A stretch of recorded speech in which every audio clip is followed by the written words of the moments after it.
Hi, ladies. Come on in.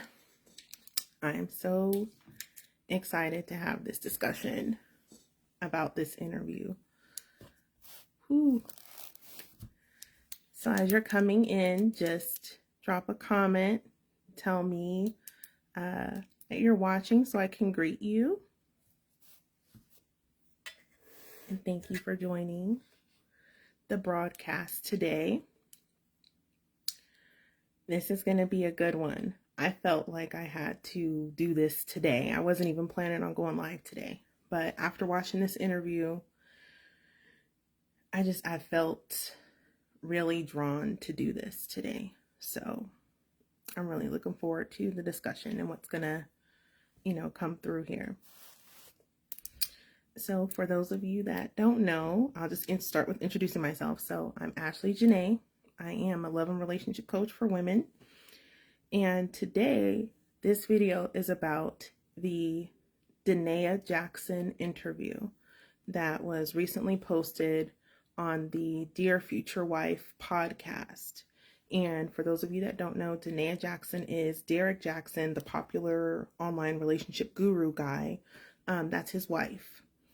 And I believe it was in 2020, I think, they had a scandal where though he had been online giving advice to women about how to watch out for F-boys and, how to know if a man is serious about you, how a man's supposed to treat you, and, really empowering women, it came out that he not only was married, because a lot of people didn't know that he was married, he was kind of hiding that, or just not really being vocal about it. He had slept with so many women and had relationships, flings, whatever, with so many women. And it came out, and he and his wife did a video basically trying to do damage control. And in the video, he had his wife sitting next to him, and it's what they call the Bonnet video, because she had on like a beret type hat, and it looked like a bonnet that she had on her head or whatever. But the internet was not very kind to her at all, and we haven't heard her side of the story until now. Basically, so basically, she was standing by her husband, supporting him, telling, the world that she forgives him, that they're united, that everything is forgiven. She's a Christian, he's a Christian, he's repentant, and they're going to work through this. So I guess they ended up getting, I guess they're not divorced yet, but he has filed. So they're in the process of getting divorced. But this is the first time that she's spoken out about her side of things. And so much of her story, just hit me in the heart, because I've been there and I've seen, hold on, I'm getting another call. I should put my do not disturb on. But anyway, so lost my train of thought. Anyway, so I watched the interview. So much of it resonated with me. I was like, I need to do a breakdown. I need to talk about this. So the first thing I want to jump into about what happened with her is she shared that she had a history of childhood trauma. So she was born to teenage parents. So as we all know, when you're a teenager, you're not really equipped with the skills to pour into another human being, because you're still in your formative years. You're still figuring out who you are and how to live your life and forming your own thoughts and opinions, learning how to take care of yourself. You're not in a position to really give to another wholeheartedly. You do the best you can, but it's not ideal. We all know that. So she was born to two teenage parents. She said that she lost her father at the age of 12. So she grew up with this longing for attention and affection from her father. He was mostly absent, so she grew up mostly with her mom. And she said she saw her father every now and again, but she also felt like he doesn't really want me around. Whenever I'm around, because I guess he remarried, or he, had another woman that he ended up building a life with, and they would argue when she came over. So she was getting that psychological imprint that, hey, something's wrong with me, because when I come around, my father feels like, it's turmoil, it's a problem. They're fighting because of me. So she internalized that as a child, as a lot of kids do, because they're very self-centric. Their whole reality is centered on everything that's happening around me is happening because of me.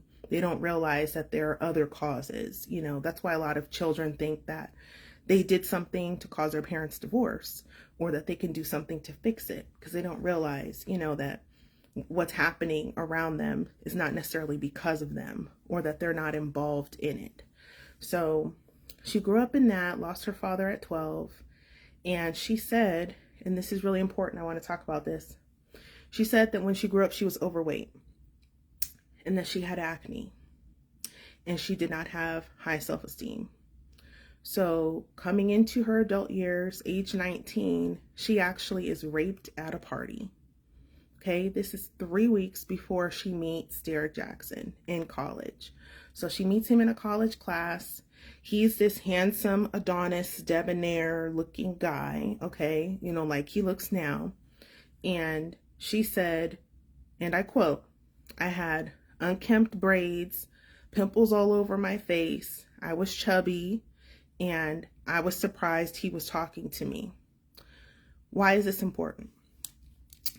Because that tells you she had low self-esteem.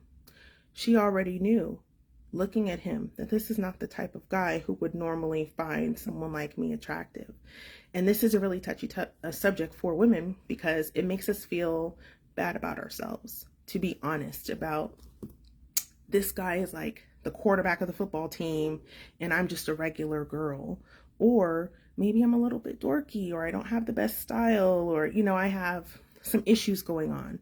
Not to say that someone with issues, or, that's in their ugly duckling phase or whatever, doesn't deserve love. But you know when, the prom king is not really paying you any mind.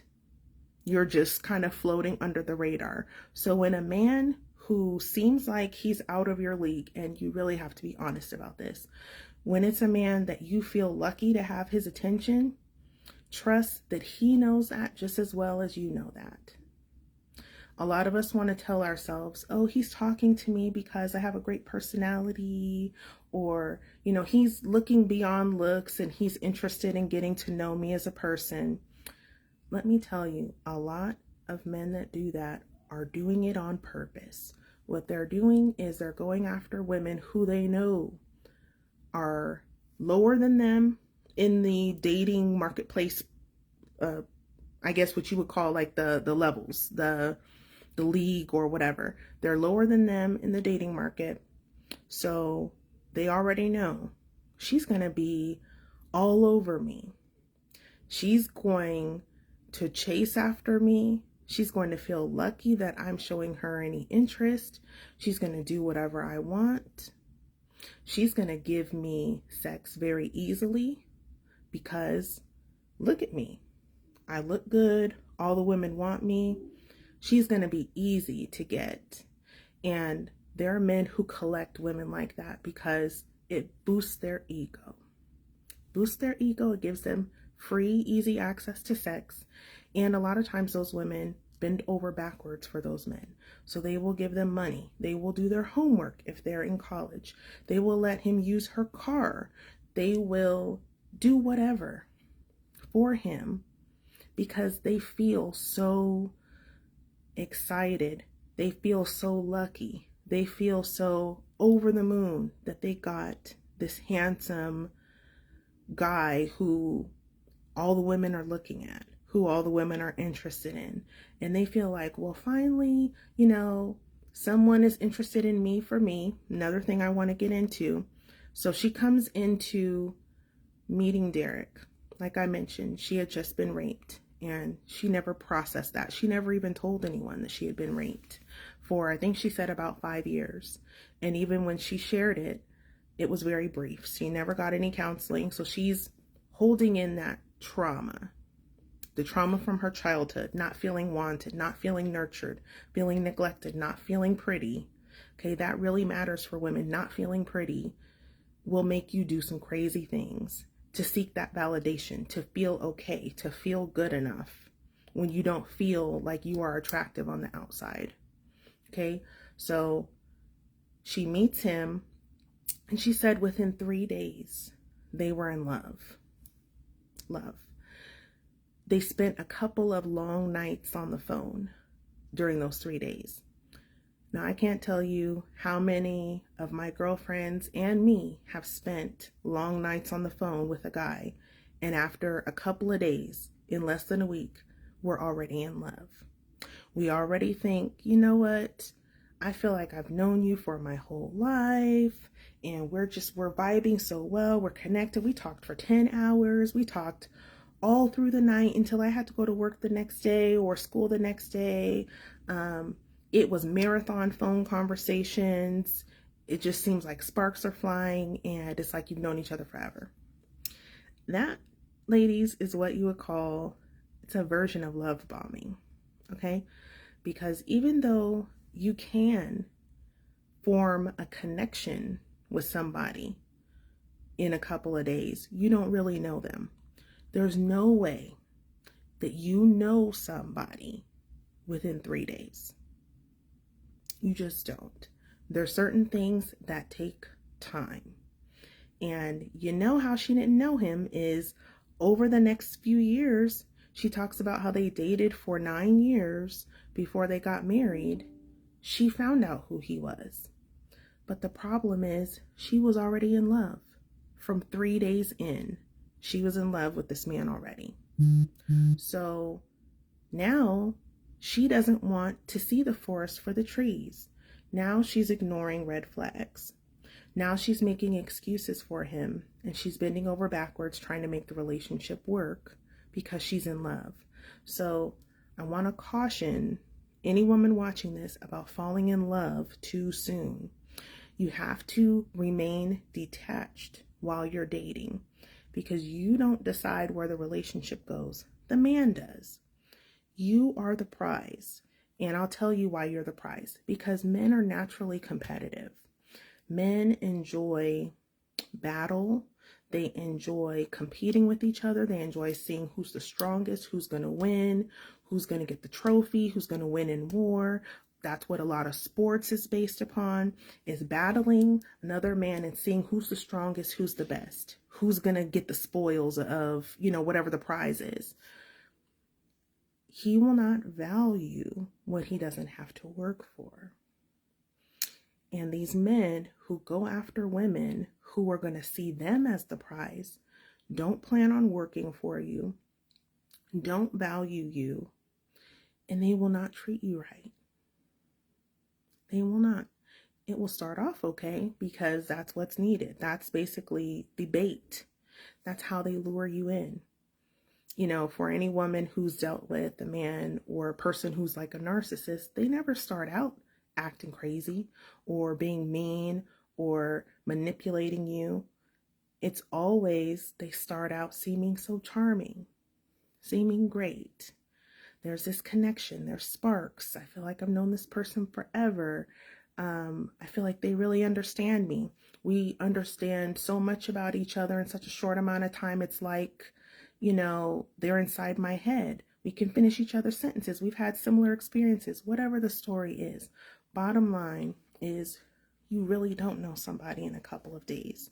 And you have to maintain your logic in order to make smart decisions in dating. You cannot allow yourself to be emotionally carried away just because you met a guy and you like him and y'all are vibing. Chalk it up to you had a couple of good conversations, because that's what it is. But you still need to stay in observation mode. You still need to stay in the mode of assessing him, of vetting him out properly, and finding out who he truly is beyond what he's telling you, because he could be telling you anything. And someone who's a master manipulator will tell you anything. They will tug at your heartstrings. They will compliment you.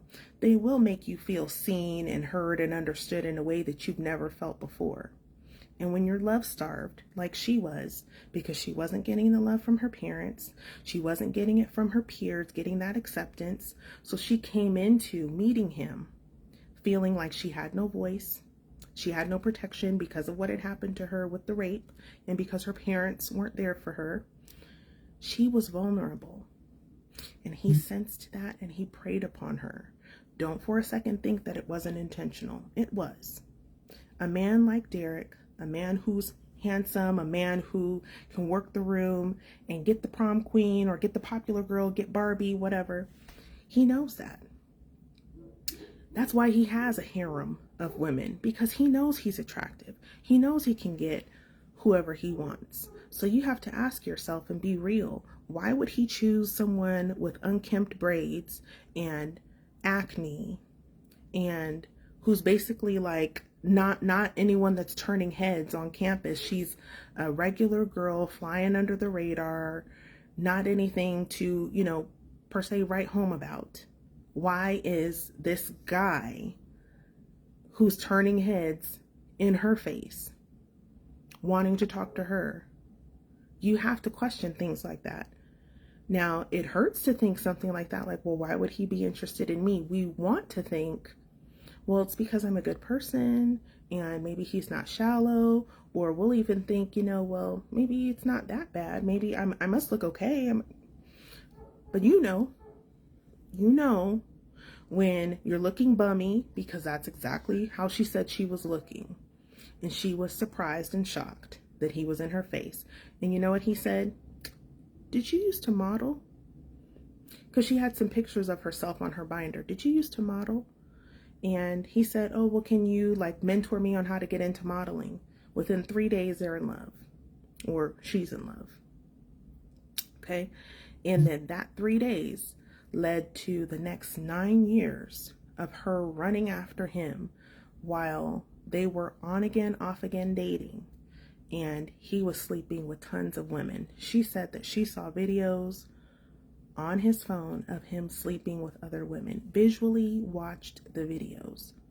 I can't imagine how heart-wrenching that would be for her to sit and watch not one, not two, several videos, because apparently he's into filming himself having sex, watching him, her man, her boyfriend, sleep with other women.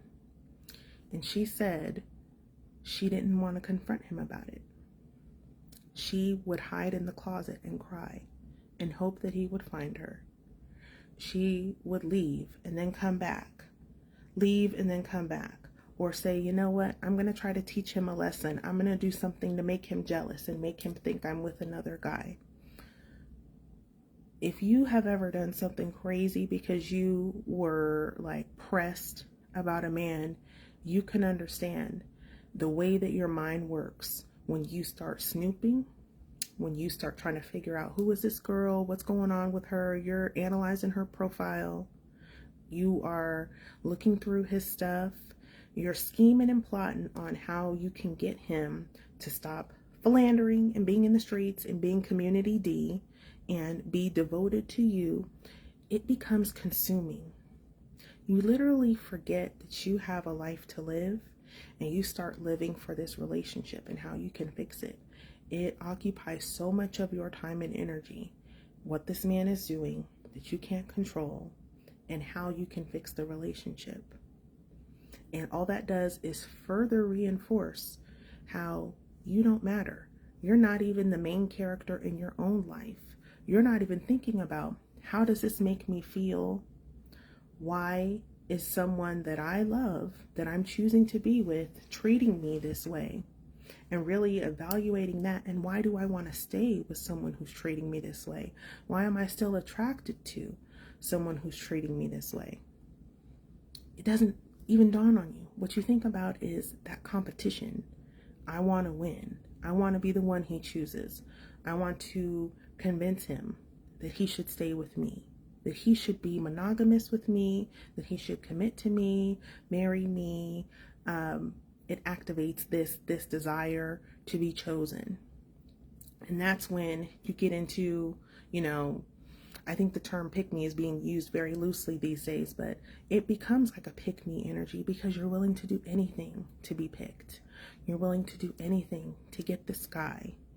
You're willing to sacrifice your own morals, desires, fulfillment in the relationship, your dignity, your self-respect, if you have any at that point, just to be chosen by him. And why you're doing this is you're literally playing out your childhood relationships with this man because you want him to choose you because your parents didn't choose you. So you need to be chosen by somebody because that will make you feel like, you know what?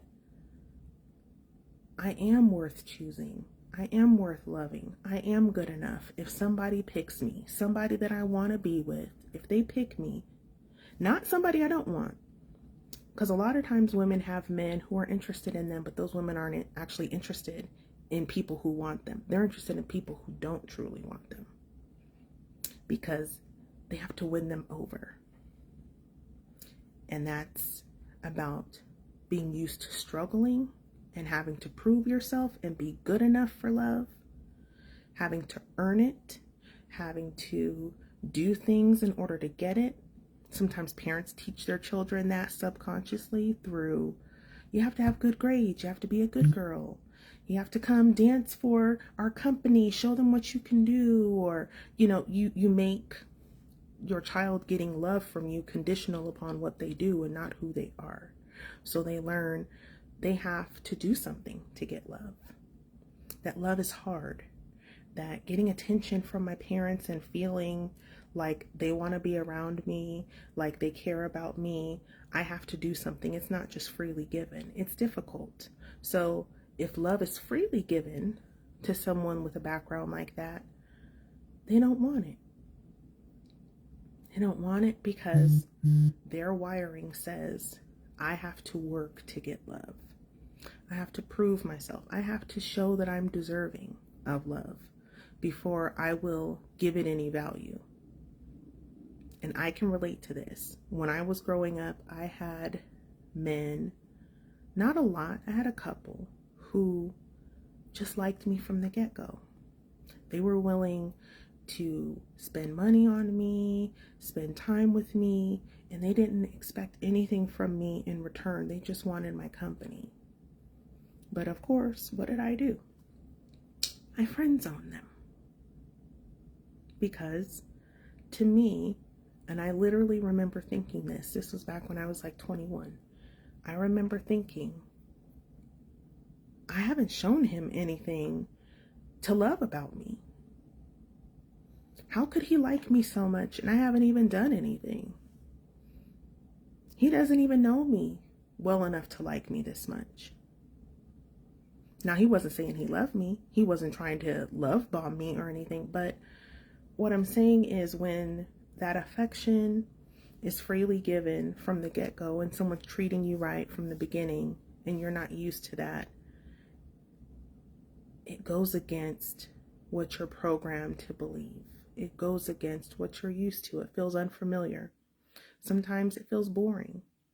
Sometimes you question it and you become cynical and you don't want it because you're, side-eyeing the person because it's like, well, if I dressed sexy and if we talked for some more hours and if I told you about all the great things I've done and showed you what a great person I am and I cook for you and, I show you my tricks in the bedroom and then you're hooked, then I'll believe it. But if you just like me now and you're not asking for anything from me, I'm questioning that. I'm questioning whether it's genuine. I'm questioning, if you're for real. Or I'm just turned off. I see you more as a friend. You're bugging me. You're hey beautifuling me too much and I don't like it. You're texting me too much and you're bugging me. Stuff like that. So I'm going to pause. If you're watching and any of this resonates with you, if you've experienced any of this, if you know someone who's experienced it, let me know in the comments so I know, if you're tracking with me here. And I'm just going to talk a little bit more about the interview. So, but share in the comments, because I definitely want to hear from you all. I don't want this to just be one-way conversation. In the interview, she also talked about seeing other women come in and out of his room at one point, that, he did not want to label their relationship. So he would still sleep with her. They would do what they did for years, but he didn't want to call her his girlfriend at certain points in times. So he was kind of manipulating her with the title. So you give the title and then you take it away. You give the title and then you take it away. And then you say, you know what?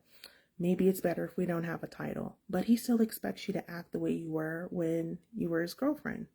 So she's coming over and still sleeping with him. But the gag is, because she's not his girlfriend, she can't say anything about if another girl's coming over, if he's dating somebody else, seeing somebody else. She can't say anything because she has no legs to stand on, because they're not in an official relationship. And now, of course, she was never dating anybody else. It was just him. So that arrangement benefited him and not her, because she's in her feelings over him. She's still wanting to pin him down, but he has her hooked, and he knows it. He knows he can still continue to sleep with her and have her in his life without a title, without any obligations. And she ends up getting pregnant. So when she gets pregnant, I think she said she had a conversation with his mom about, kind of wanting to get serious. And she said that she had had several abortions already. So this was not her first pregnancy with him. But this one, she had told God she was not going to have any more abortions. So she decided to keep this child, and shared with his mom that she really wanted to get serious, that she didn't want to continue doing the casual back and forth, that either they were going to be a family or they were just going to co-parent and she was going to move on with her life. So I guess his mom talked to him, because next thing you know, they're not even together when this happens. They're not even together in a relationship when she gets pregnant with their first child. And he comes and proposes to her. And she looks at that like, finally he's ready to settle down. Finally, he's ready to be serious. Finally, I'm going to be Mrs. Jaxn. And I feel so accomplished that out of all the women he's been with, he's choosing me. How many of us can relate to that desire to be the one who wins, the one who's chosen, the one who tamed the wild lion, who tamed the guy who said he was going to forever be a bachelor? How many of us can relate to feeling like he will be different with me because I'm a different woman? I'm different than the women he was with before. They were crazy, or they didn't have good jobs. They weren't educated. They weren't as nice and good-hearted as me. They weren't this and they weren't that, and I'm different, and he will change for me. Let me tell you, you don't want to be the woman who makes a man change, because number one, those women don't tell you what they have to go through. A man that wants to change will change on his own, but I will tell you this, lasting change doesn't just happen. You don't just wake up and decide you're going to do right, and you're going to stop being a liar and a cheater and using women and not being a good person in general. You don't just wake up out of that. That requires doing some inner work. That takes time. Those are habits that are built in, where men are used to having a lot of women and sampling a lot of women and using women. Those are habits. That doesn't just go away. And it's not about whether the woman you meet is a game changer or not, because I've heard language like that, like, oh, well, if you're a game changer, if you're good enough as a woman, he'll change for you. That's not what you want. Ladies, what you want is a man who's already living right now. You want a man who's already marriage-minded now. You want a man who already knows how to treat women and treats them well now. Not somebody who dogged out his ex-wife, who dogged out his previous girlfriends, who has a bunch of women that he's fooling with now, and you're the one he chose. Our ego wants that because it makes us feel more special. It makes us feel like we are above the other women, that there's something unique about us, that we got the guy who was forever going to be playing the field to settle down with us. We need to get out of that mindset. What you want is somebody who's ready, somebody who already has that as part of their character, that they treat women right. Okay, that they aren't leaving a trail of broken hearts behind them and bringing you into some mess and have a closet full of dirty laundry and people who are going to be reaching out to you, telling you the horror stories of what's happened with them and with him. Okay, so she won her Mr. Jackson. She got him. But of course, long story short, throughout the marriage, he was still talking to women that he used to sleep with, sneaking and doing it. One interesting thing she said that he did was she joined the gym after she had their second child, and he was acting crazy over the fact that she had a male trainer. She had gotten a personal trainer, and he was questioning her about if something was going on between her and the trainer. To the point where she ended up leaving the trainer. She was doing great with him, but told him she had to stop seeing him. She went to the gym and told them, I need you to sign me a different trainer. And the trainer was like, what happened? Did I do something wrong? She's like, no, I have to, work with somebody else, and I need it to be a woman. Meanwhile, he is screwing around town, emotional infidelity, physical infidelity, in every sense of the word. He's still doing wrong and dogging her out, but she's bending over backwards to reassure him that she's not cheating, when she was never cheating. She said there was nothing inappropriate going on between her and the trainer. That's another manipulation tactic. So if he can take the heat off of himself by putting the heat on you and making you feel like you need to over-explain, making you feel like you're doing something wrong by having a male trainer, now you become the focus. So instead of you being in detective mode and being in offense mode, you're now in defense mode. You're trying to defend yourself against his attacks, and they're baseless. He has nothing to pull on other than his fake suspicions, that anybody can make up a fake suspicion about anything without cause. She's now defending herself and changing her behaviors so that he feels more secure. Meanwhile, he's doing his dirt. So how many women can relate to that?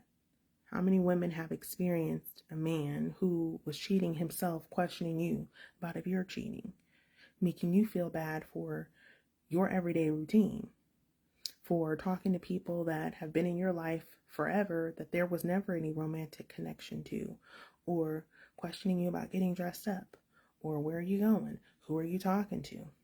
What was that about? Nitpicking small little things and turning it into a big fight. That's all mental manipulation. So she was being heavily manipulated. And I just want to give a disclaimer really quick too, because I think I shared in the beginning of the video, when I have heard women talking about their reaction to this video, some of them have been really harsh to her. And what I want to say is we've all made unwise decisions in relationships. None of us were given a handbook. Some were lucky enough to be mentored by older women who could kind of give us the playbook and tell us how to approach dating and relationships and men. But a lot of us were not, because the women who should have been mentoring us, they didn't know. So we went into dating and relationships blindly, and we've just been bumping our own head and making mistakes and figuring it out on the way. But I mean, that doesn't happen without bumps and bruises and mistakes and broken hearts and, experiencing the downside of dating without knowledge, dating without a strategy, dating without knowing what you're doing, and also without the self-worth that you need to be dating and not putting up with mess. So when I see women judging her, telling each other, it's her fault because she stayed with him for 9 years and then got married to him and he was cheating the whole time. I could never. I can't believe she would do something like that. It's her fault. I don't feel sorry for her. Number one, that's a really ugly heart. That's a really ugly attitude, demeanor, stance to take. That's not compassionate at all. Okay? It's very judgmental. It's very holier than thou. And the thing is, a lot of us said what we wouldn't take or do until it happened. Until the man you love is in that position, until you're caught up and you're pressed about a guy, you don't know what you would do or take or put up with. And if you do have the foundational self-worth and the know-how when it comes to dating, great for you, but that still doesn't put you in a place to look down on another person. So here in this group and here amongst any discussion we have, there will be no judgment of her.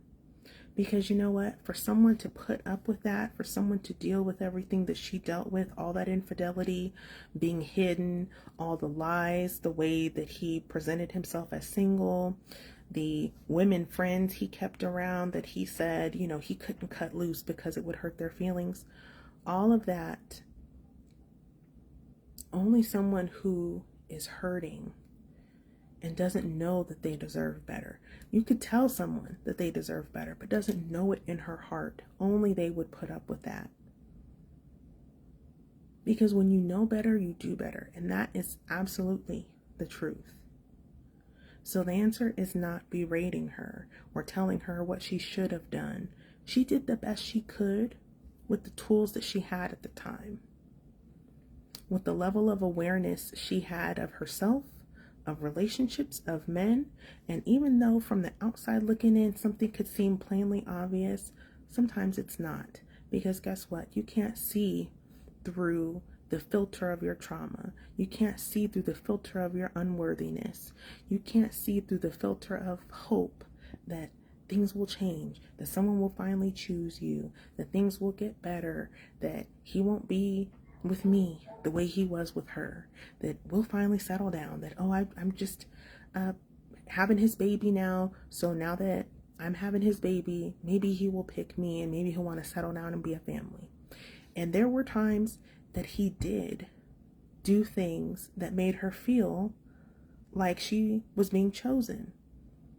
When he said they were exclusive, when they had a child and he proposed and they got married, when he bought a mansion and put her up in a mansion. And frankly, a lot of us have done the same for a man or forgiven the same, forgiven cheating, forgiven bad treatment, forgiven being lied to, and we weren't put up in a mansion.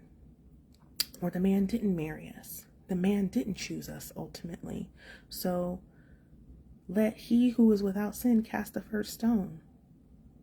So if you have never done anything that someone would call stupid or foolish, or that put you in a bad position, or that allowed someone to disrespect you to your face, you go ahead and say what you have to say about her. But I'm betting it's none of us. None of us can sit here and judge her. All we can do is learn from her story, unpack it, and figure out, okay, how can we learn how to do better, and then share that with our daughters, with our nieces, with other women in the community, because that's something that's missing. We don't have a system where we're actually teaching young women how to act, how to dress, how to be in the dating market. We're acting like dating doesn't matter, that it's all about college, it's all about education and having a good job and having a good credit score. When we forget, life is about relationships. Life is about your family, the people you love, building memories with them. Money is not everything. People can have money and not be happy and not be fulfilled. It happens all the time. So don't forget to teach your daughters or any women who are looking up to you to be balanced.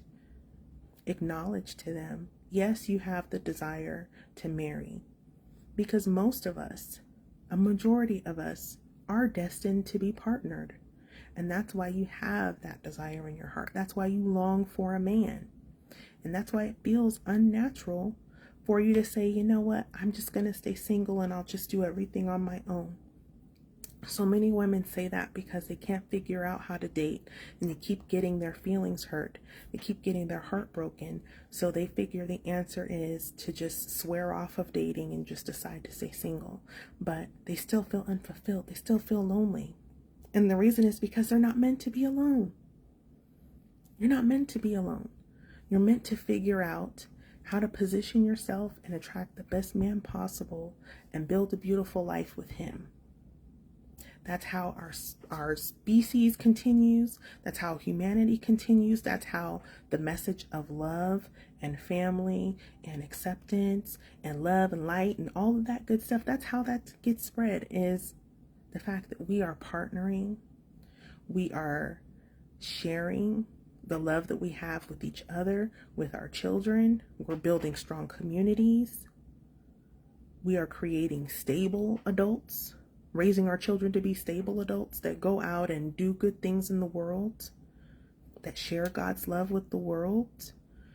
There's so much that comes from a solid marriage and family unit that we need, that we're lacking, because people are in this mindset of, I can do it all on my own. I will use men or use women for what I want them for, but I'm not going to reveal my heart. I'm not going to seriously be vulnerable. I'm not going to put myself out there and do the hard work to stay in relationship. I'm not going to work on myself, because that would be required to stay in relationship. You have to continually work on self and on the relationship. People don't want to do that. They feel like it's easier to stay single, but you pay on the back end. You pay on the back end if you do that.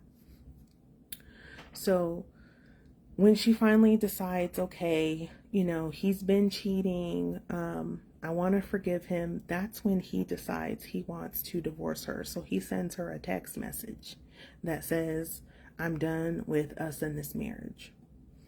So he knows that he is manipulating her. He is humiliating her. They were in the same house at the time he sent the text message. He didn't even have the decency. He didn't even have the bravery or the courage to come and confront her, sit his wife and mother of his 3 children down and have a discussion with her that he was ready to check out of the relationship. He sent her a text.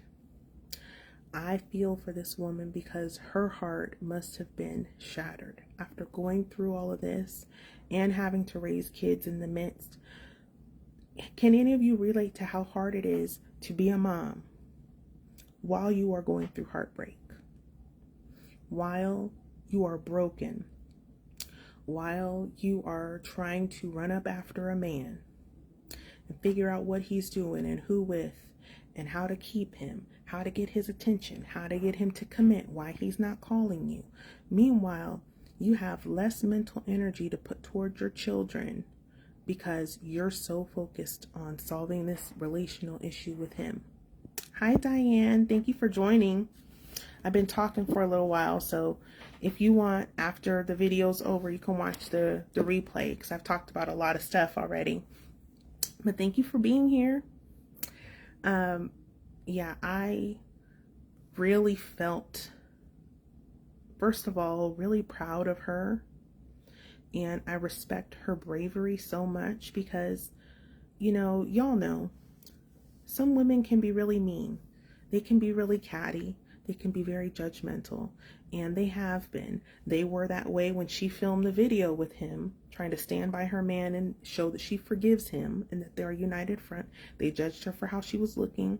They judged her for staying with him. And now they're judging her in this interview she just did, where she's being very honest and candid about what happened during her marriage. But guess what? What she's sharing has happened for a lot of people. They're just not talking about it. I've experienced some of what she's talked about.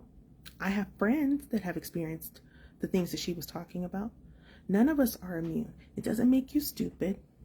It doesn't make you a pick-me. It doesn't make you someone who deserved what happened to you because you made a choice to stay in that. Again, you did the best you could with the information you had and at the level of self-esteem you were. Because trust me, women who say, I would never tolerate that and I would be gone, that's not something you're just born with.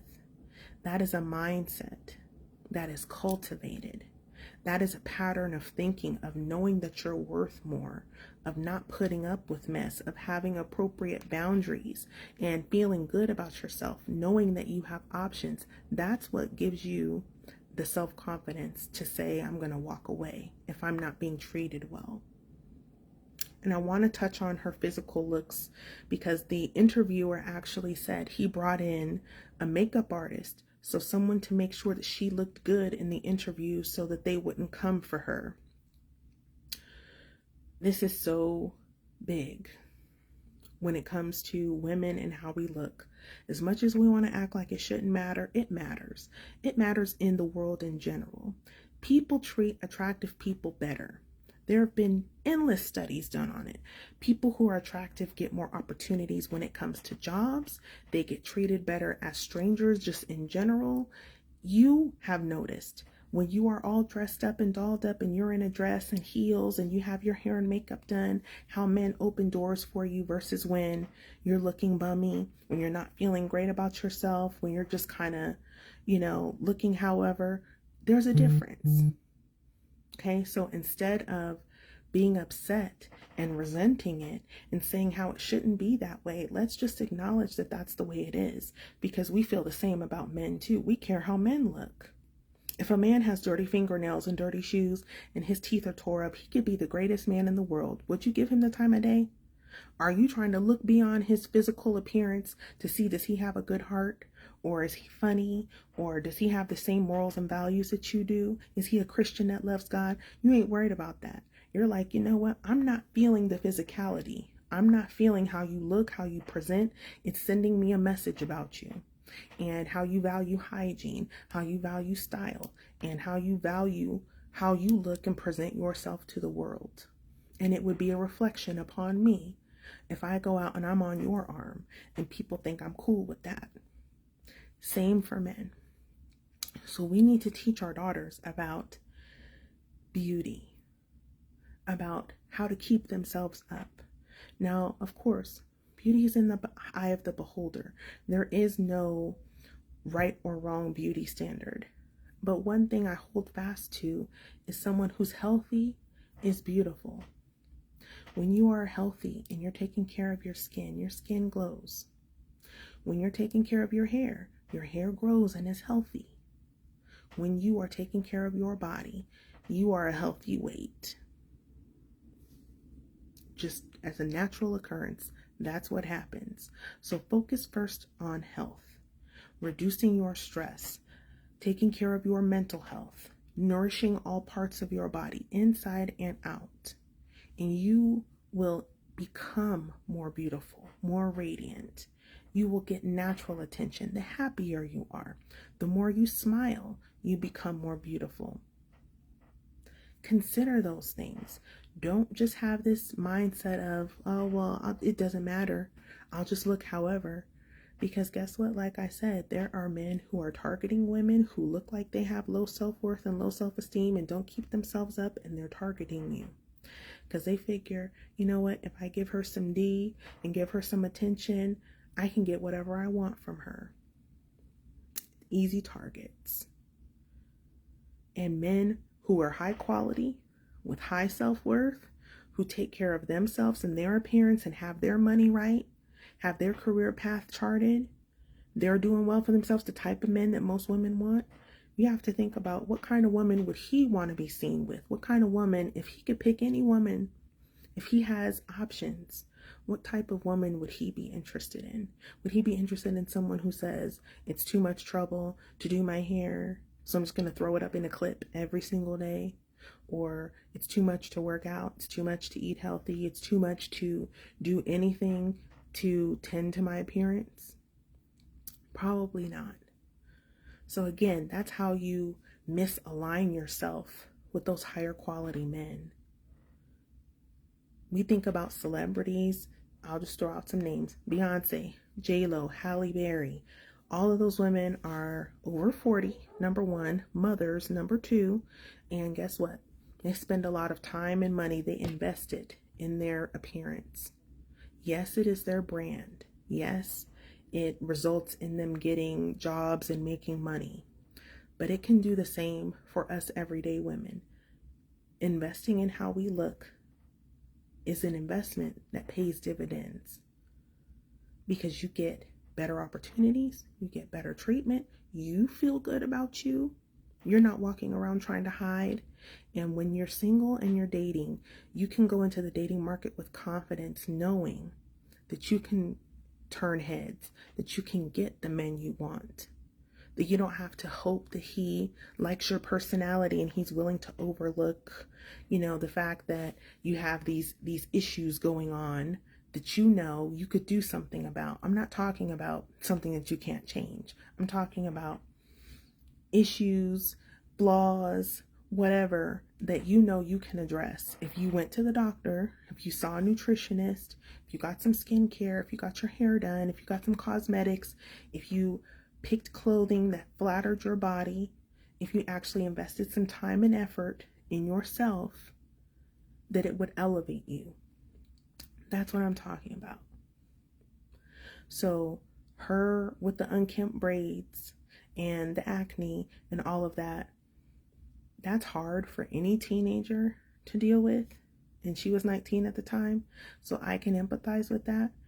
But also, we're not teaching our daughters about being attractive and how being more attractive will get them different opportunities than not caring about their looks, or treating their looks and their appearance and their image as like a last priority. Feeling like your education, your money, all those other things matter more. Not necessarily. I would say pay attention to it all. There's no reason you can't be smart and make good money and have your house, your car, whatever else, and be beautiful. And not trying to make your own brand of, well, yeah, I know I'm overweight. I know that, my hair is looking a mess, but like you're trying to make all of these excuses and add these disclaimers. Just make it a priority. It's something you can do something about. So just fix it. Just address it. Do your best for you, because you will get better results and you will get better outcomes. So I want to kind of wrap all this up with the last thing I said in the title, which is why you don't want to date a man who doesn't want you. The reason why you don't want a man who doesn't want you is men who don't want you don't treat you well. If you've ever heard the saying, men treat you how they feel about you, it's absolutely true. Men treat you how they feel about you and how they feel about themselves. So when I said earlier, you want to get a man who's marriage-minded, who already has good character now, who already treats people in general, not just women he's dating, people in general right. That's who you want to go after. That's who you want to set your sights on in terms of positioning, so that you can attract those kind of men and entertain those kind of men. But also consider, like, okay, if I get a man that doesn't really want me, I'm going to forever be trying to convince him of why he should want me. I'm going to be tap dancing and auditioning for his love. I'm going to be pouring myself out. I'm going to be giving way more than I should to the situation, trying to win him over. Why? Because I see him as the prize. You need to make one of the first qualifiers of a man getting your attention is that he is treating you right and he's pursuing you. And both of those need to happen consistently. Not sending you a drink one night at the club, and then not calling you after you gave him your number for 5 days. That's not someone who's really interested. We all know what it looks like when a man is interested. We've all experienced it. When a man was really on you, when he was really like, ooh, I gotta talk to her. I gotta find out what's up with her. I gotta get her number. Hello, beautiful. Before you can even get out the parking lot, he's texting you. He's calling you. He might even get on your nerves a little bit. But we know what it looks like when a man genuinely likes and cares about you. And let me tell you this, because I actually had this conversation with my husband recently. Men will do more for women that they value more.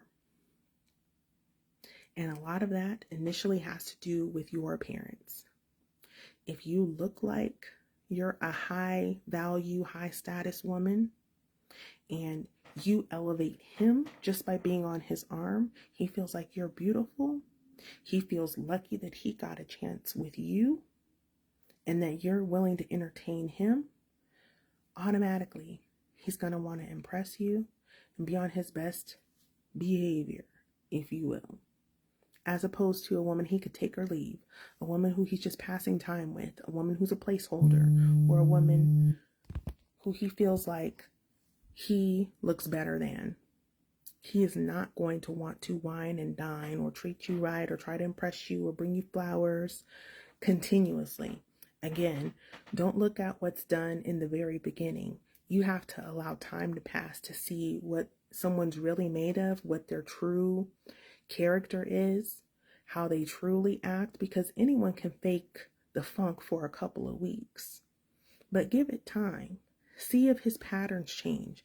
See if his demeanor towards you change or his attitude towards you change. This may be an ego thing for him. I mean, I encourage women to date on rotation. Men are typically dating on rotation as well. But if they find someone that they really like, and once you're presenting your best self, you have to kind of leave that up to chance, because there's no way you can make somebody really like you. You can enchant. Like I said, you can show up beautiful. You can bring your best to the table and then let the chips fall where they may, because you don't want everybody. You want someone who naturally likes you and it's organic and he really wants to be with you and he's going to pursue you and make you a priority and treat you right. And he's going to feel lucky that he has you on his arm, proud that you're his woman. Look at it as an honor to take care of you. That's what you want. And you want to position yourself for him to find you. So you don't want a man that doesn't want you. You don't want to have to try to change somebody's mind. Now, if you haven't been bringing your best self to the table, you don't know if the way he's acting towards you is because of him or because of something that you're doing. And that's one thing I help women figure out. Once you're communicating right, once you're in your femininity, once you're looking good and feeling good about yourself, then you can assess, where is this man at and how does he really feel about me? A lot of times women are seeing men, and once they make some changes in how they feel about themselves, how they're presenting themselves to the world, how they act, the energy that they're embodying, they get a completely different response from the men that they've been dealing with. It's like things are renewed. He sees them with new eyes. There's new zeal and there's new excitement in pursuing her, because it feels like he's winning something. And men love to win things, just like they love to win the game if they play video games, or win football, or win at war, or whatever. Men are naturally competitors. They're hunters. They want to win. Nobody wants the free participation trophy. You want to win, especially men. So you need to be something that they can feel like they won and they're proud of. And you want to feel proud of yourself. You want to feel good about yourself and not want to hide and not feel like I'm ugly or nobody would want me or I don't deserve love or I just have to take what I can get because I'm not getting any better offers. There's stuff that you can do about that. I'm willing to bet you're not doing everything that you can to feel better about that situation. And that's a lot of what I work with women on doing. We reverse engineer you having the relationship you want and having the man you want. We reverse it, bring it back to you, and the men come. as a natural byproduct of you becoming that woman that you're called to be, that you already are inside. You just haven't committed and made the dedicated decision to bring her forth, to manifest her physically, to live as her. You haven't done that yet. I'm sure for those of you watching, there's things that you could do right now that you know you should do, like go to the gym, eat healthier, take better care of yourself, go to therapy. You haven't been to the doctor in a while, you need to check on your health, whatever the case might be. There's stuff that you know you should do right now that you're not doing, and it is impacting your self-esteem. It's impacting your moods. It's impacting how you show up as a mom, how you show up as a friend, how you show up as a partner if you're in a relationship, or the type of men you attract and entertain. It's impacting all of that. So I'll end with this. If you're new to me and you don't know what I do, I just shared a little bit of it. You know, I work with women on creating the relationships they want, attracting and getting the men that they want. And I work with women in a one-on-one capacity mostly right now. I do have a group that I'm launching in mid-June, and it's called Waiting to Wedded, and it is for women who have been waiting for God to send their husband, waiting on the right man to show up, waiting on Mr. Right to finally take charge of their love life, to take the reins and manifest / strategically create the opportunity to find and be found by the men that they want. It's about positioning. It's a numbers game, and it's about increasing your odds by doing the right things. And that doesn't just happen by chance. It doesn't happen just by lighting a candle and crossing your fingers and wishing and hoping and saying a prayer. It just doesn't work that way. So if you're someone who's a go-getter, you're already like a professional woman who's doing well in your life, you have created success in other areas, but love is an area that eludes you. You haven't quite figured that out. We can create the same type of positive results in your love life, but you need strategy. And I also, of course, lean on the Lord. I believe in mixing the spiritual and the practical to get the best results possible. So we're getting you right within, emotionally, spiritually, getting you right without, teaching you the strategies, how you position yourself, how you talk to men, how you communicate what you want early, and how you're not going to scare off a man who's marriage-minded by sharing that you are also marriage-minded or that you want something serious.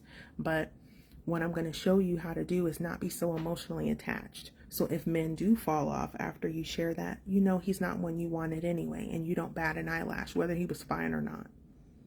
It's changing your value system. Instead of valuing how somebody looks or, you know, just the vibes, you need to look at who he is and vet him actively. I also have 3 master classes that are available now.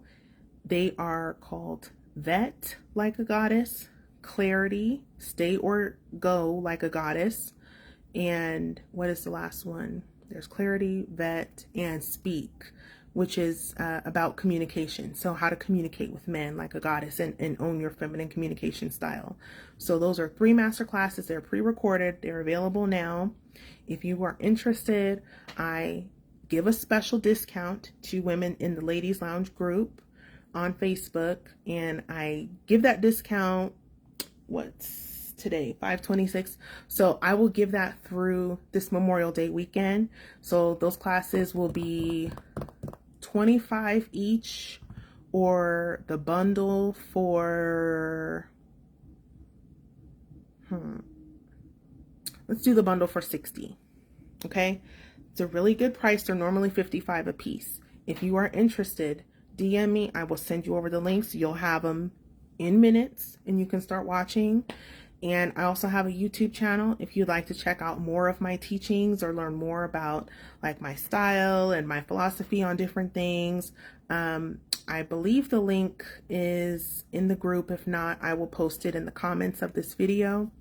And if you have any questions, if you ever want to talk to me, if you're interested in learning about how to work with me in a personal capacity or join any of my groups, Feel free to reach out to me. I'm happy to hop on a call with you or communicate with you via Messenger and just get a feel for your situation to see how I can help.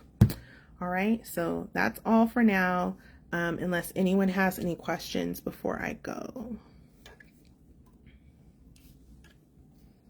For those of you that are watching, if this was helpful, let me know in the comments.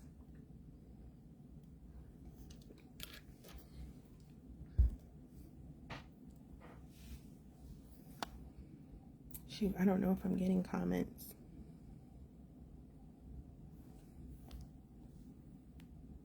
Oh, I made him go away. I can't see him.